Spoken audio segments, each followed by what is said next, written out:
Every day, something dramatic happens in the Caribbean that affects our lives. We'll give you the details. We'll give you the facts on Caribbean Perspective with Eddie Frederick.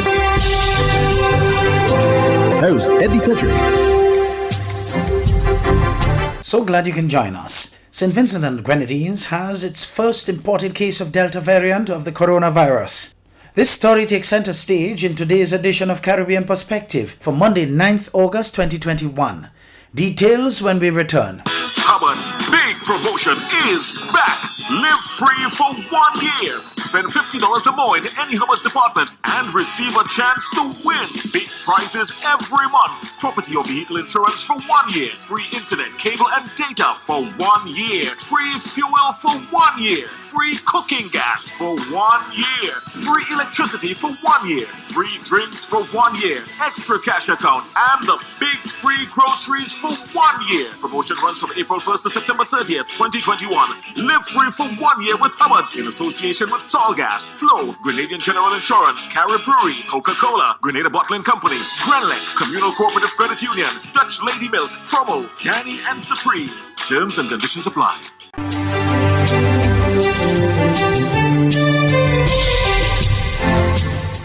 Welcome back. The St. Vincent and the Grenadines' Health Ministry has confirmed that a visitor from the United Kingdom tested positive for the Delta variant of COVID-19 on July 22nd. The confirmation was provided by the Caribbean Public Health Agency CARFA following sequencing results of samples received on July 27th. The fully vaccinated individual had landed at Argyle International Airport with a negative PCR test result, but was tested during entry screening.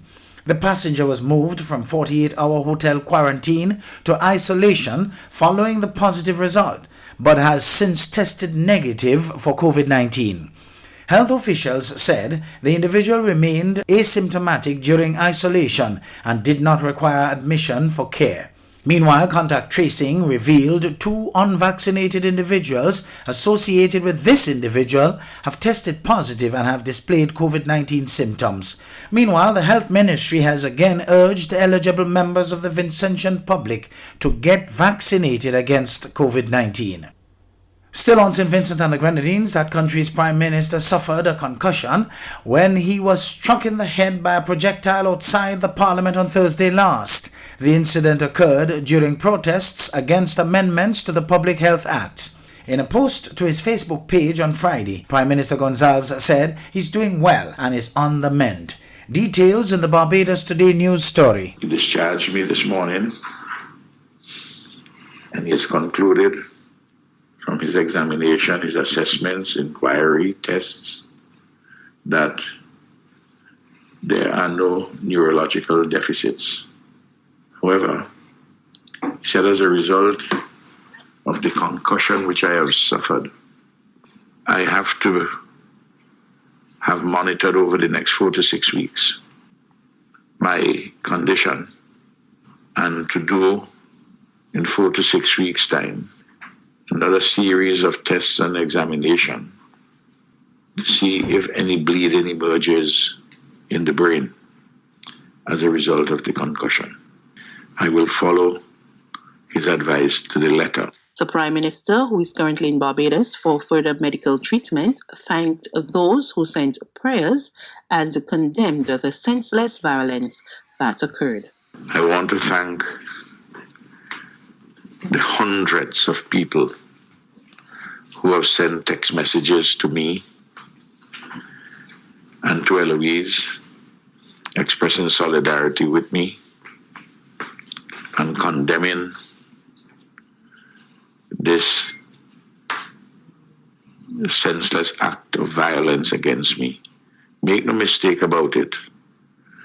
The person who threw the object at me, the projectile, that it hit me in my head, at the top of the head. It could easily have come, as the doctors tell me, lower down to the temple, and where there could have been immediately far more serious damage.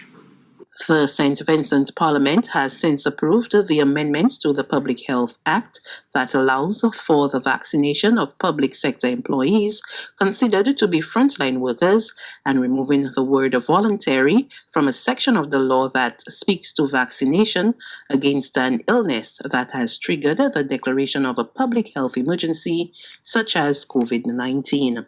Prime Minister Gonzalez, who turns 75 on Sunday, is expected to return to his country on Saturday. Earlier today, Minister of Local Government Julian Francis told Parliament a woman had been detained by police and has admitted to injuring the Prime Minister. St. Lucia's Governor General has approved the appointment of former Prime Minister Alan Chastanet as the country's new opposition leader. Norbert Williams, the Public Relations Officer of Chastanet's United Workers' Party, confirmed the appointment. He also addressed reports that the organization had rejected Chastanet's resignation as party leader. At a meeting last week in the aftermath of the elections of the executive of the United Workers' Party, Alan Chastanet verbally tendered his resignation, and the executive attending at that time unanimously did not accept his resignation.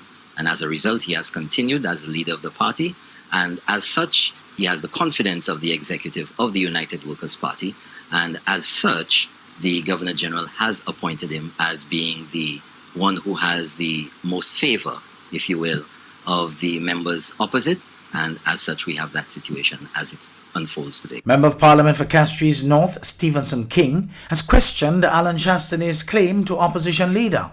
Chastanet announced that he had been made leader of the opposition on his Facebook page.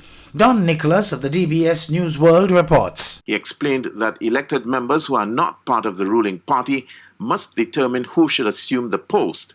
The Constitution, he asserted, does not recognize party. It recognizes individuals. It allows for the two independent MPs who've been forthright in withdrawing their support for Alan Chastanet to write to the Governor General articulating their concerns. In the end, the post of leader of the opposition will be given to whoever commands the support of the majority. It's a matter of consultation. I believe there should be a level of consultation, and through the consultation to be able to decide who is the best person at this time. I mean, there are three of us. There are four of us, rather, and it's whoever has the majority of support will become leader of the opposition. Speaking on his reappointment as Infrastructure Minister, Mr. King says his appointment provides an opportunity to carve a new agenda for infrastructural operations.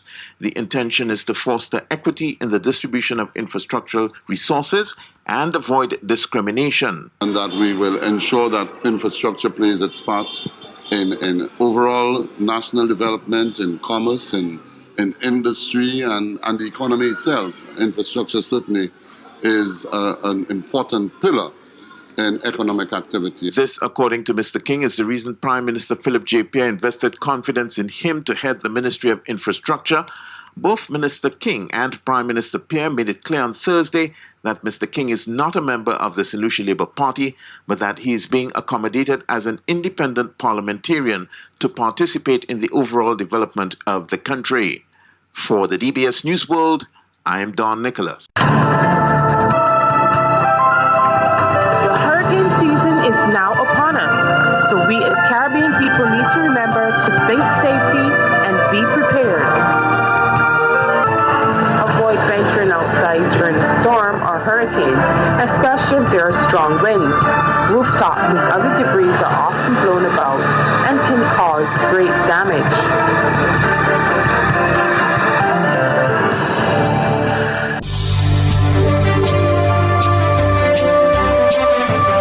You're listening to Caribbean Perspective with Eddie Frederick.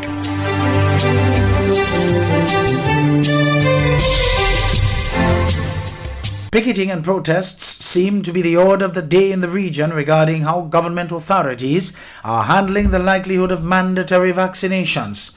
Guyana is having its fair share. Here is Gordon Mosley of News Source Guyana with details. A group of concerned Guyanese who are against forced and mandatory vaccinations picketed outside the Ministry of Health today, across the Covey Square, even as persons were lined up inside the ministry to get vaccinated. Among the protesters was Linden pastor Nigel London, who started a protest back in his hometown earlier this week against what he considers moves by the government to force citizens to get vaccinated. My standing here is not about my being against vaccination.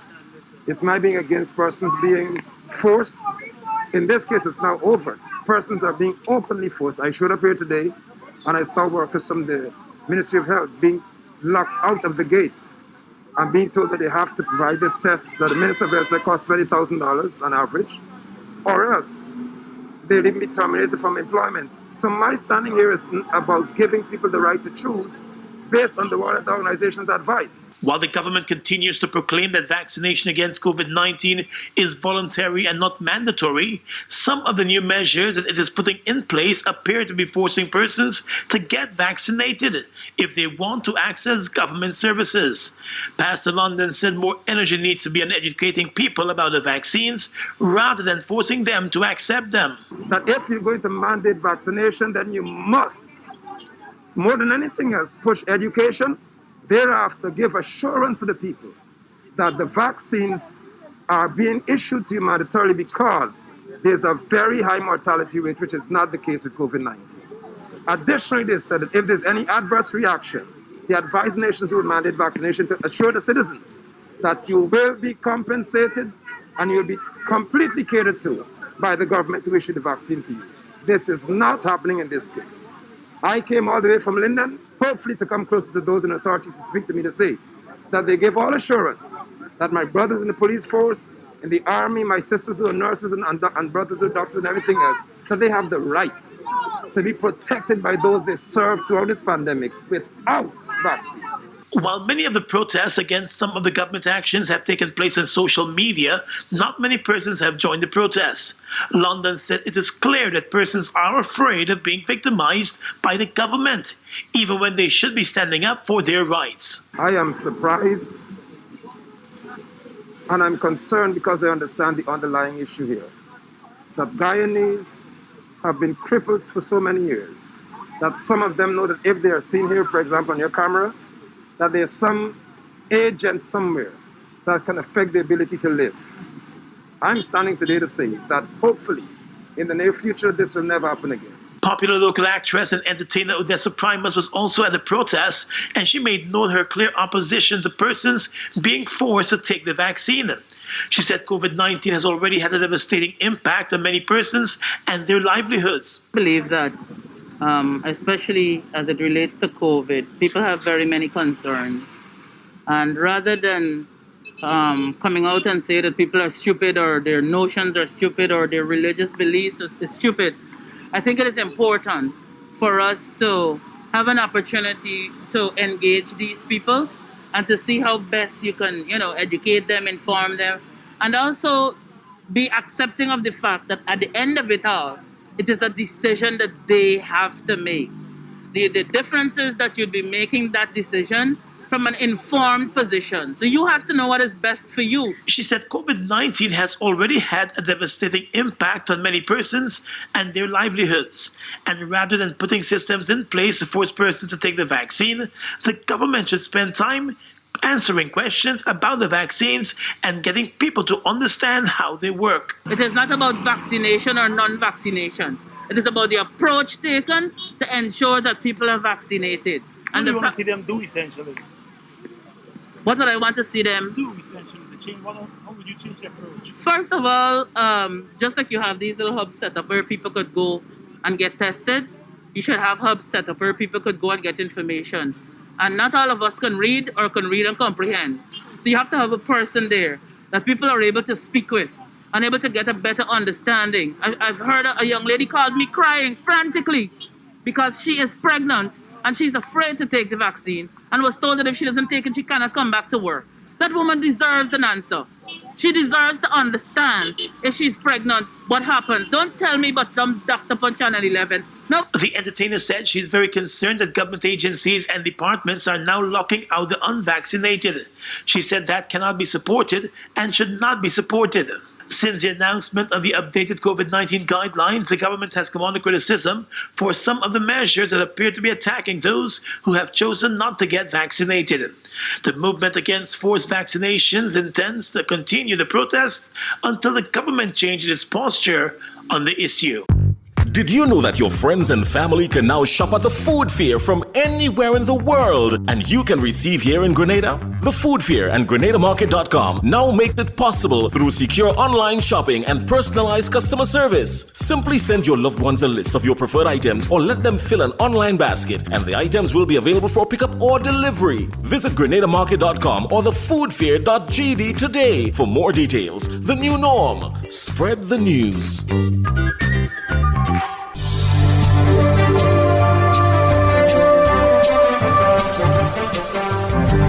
I am Eddie Frederick. This has been Caribbean Perspective, a whole new approach to highlighting developments in the Caribbean. In the meantime, please continue to log on to CaribbeanPerspective.com for more daily news and more.